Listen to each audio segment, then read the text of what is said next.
ভোরবেলা কৃষক রমজান মাঠে যাচ্ছে। আজও কঠোর পরিশ্রম করতে হবে। সাবধানে থেকো। সূর্য উঠছে, পাখির ডাক শোনা যাচ্ছে। বৃষ্টি নেই, ফসল হবে কিভাবে? সে মাটি হাতে নেয়, মুখে চিন্তার ছাপ, আকাশের দিকে তাকায়। এই জমিতে কিছু হবে না।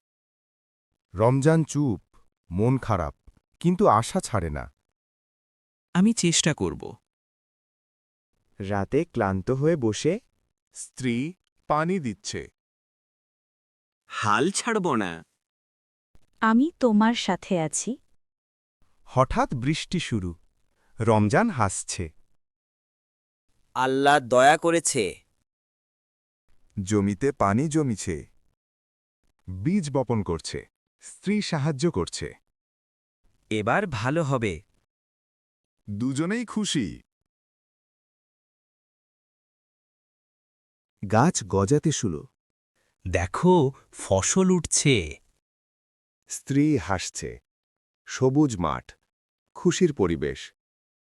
আগের লোকেরা অবাক। এটা কিভাবে সম্ভব? রমজান হাসে, কিছু বলে না, শান্তভাবে কাজ করে। ফসল বড় হচ্ছে। আর একটু সময়। আমরা সফল হব। ফসল কাটার সময়। আজ আমাদের দিন। স্ত্রী খুশি, দুজন মিলে কাজ করছে, গান গাইছে। বাজারে ফসল বিক্রি, লোকেরা কিনছে। ধন্যবাদ।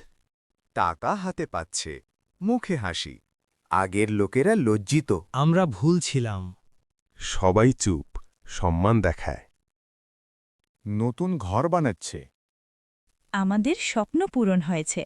এটা আমাদের কষ্টের ফল।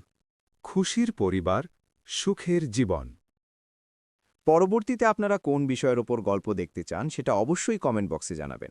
আর হ্যাঁ, কমেন্টে আপনার নামটা লিখে যাবেন। হয়তো আপনি সেই ভাগ্যবান দর্শক যার নাম থাকবে পরের কার্টুনে। এই গল্পে আমরা যাদের নাম ব্যবহার করেছি তাদের নামগুলি হল সুজিত, অঙ্কিতা, ইনজাবুল, আসলাম।